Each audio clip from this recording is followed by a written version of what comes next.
বাংলাদেশের দেখা আমরা পাইনি।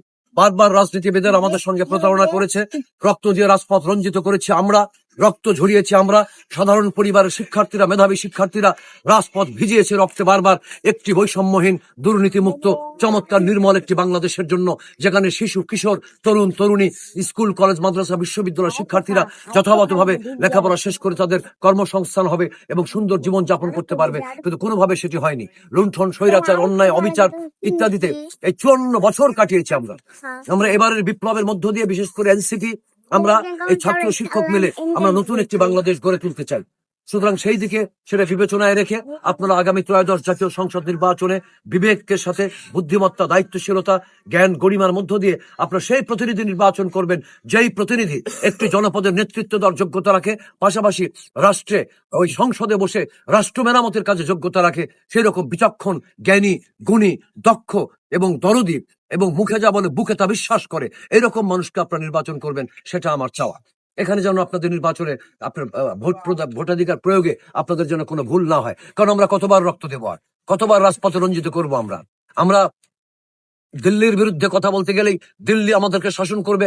আমরা মুসলিম ভিত্তিক কান্ট্রি হওয়ার পরও হিন্দু, মুসলিম, বৌদ্ধ, খ্রিস্টান আমরা একাকার হয়ে, ভাই ভাই হয়ে আমরা বেঁচে আছি। কিন্তু দিল্লি বারবার করে চায় যে বাংলাদেশ হবে একটি প্রভিন্স, এটা হবে একটা প্রদেশ, এই দেশকে চালাবে তারা। দিল্লি যা বলবে তাই শুনতে হবে। দিল্লির কথা অনুযায়ী বিদেশের সঙ্গে চুক্তি করতে হবে। সমরাস্ত্র ক্রয় বা বিক্রয়, এটা দিল্লির কথা অনুযায়ী চলতে হবে। সমস্ত ব্যবসা বাণিজ্য নির্ভর করবে দিল্লির ইচ্ছার উপরে। নরেন্দ্র মোদী, আমাদের মুসলিম প্রধান কান্ট্রি, গাজায় আক্রমণ হলো, আল-আকসা চুরমার করে দেওয়া হলো, ছোট ছোট শিশুদেরকে হেডশট করে গুলি করে হত্যা করা হলো, আর দিল্লি থেকে বলা হলো যে ইসরায়েলের বন্ধুর মতো ইসরায়েলের পাশে আমরা আছি। এরকম একটি দেশ আমাদের বন্ধু হতে পারে না।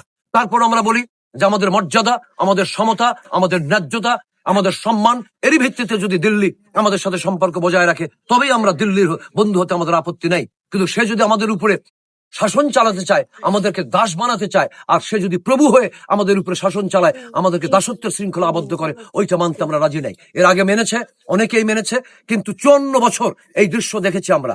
54 বছরের পরে এই পরিমাণ রক্তে রাজপথ ভেসে যাওয়ার পর এটা আমরা মানতে রাজি নই। আপনারা অবাক হয়ে চিন্তা করে দেখেন, মিলায় দেখেন যে আজকে 1952 সালের 21শে ফেব্রুয়ারি প্রথম যখন আমাদের সালাম, বরকত, রফিক, শফিক, জব্বার তারা যখন আত্মবিনোদন করলো রাষ্ট্রভাষা বাংলার জন্য, তখন থেকে 2024-এর ছাত্রগণ অভ্যুত্থান এবং সবশেষে এসে 25-এ আমাদের ওসমান হাদি আধিপত্যবাদের বিরুদ্ধে ইনসাফের কথা বলতে গিয়ে নির্মম ভাবে নিহত হয়েছে। এর মধ্যে রাজনীতিবিদের ছেলে কে আছে?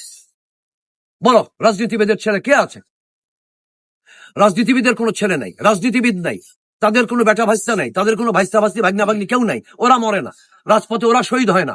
রাজপথ রঞ্জিত করি আমরা, আমাদের সন্তানেরা, আমাদের মেধাবী শিক্ষার্থীরা রাজপথ রঞ্জিত করে। আর রাষ্ট্রে এসে বসে, সিংহাসনে বসে ওরা দেশ চালায়, ওরা এবং সেই দেশে লুণ্ঠন চালায়, সংবিধানকে বিনষ্ট করে, ক্ষমতাকে প্রলম্বিত করে, নাগরিক অধিকার হরণ করে, মানবিক অধিকার হরণ করে, ভোটাধিকার হরণ করে, যা ইচ্ছা তাই করে। এইটা এনসিপি কোনোভাবেই করতে দেবে না। আমরা রাজপথ ভিজিয়েছি, যতবার রাজপথ ভিজাতে হবে ততবারের জন্য আমরা প্রস্তুত আছি। আমি একজন বিশিষ্ট শিক্ষাবিদ,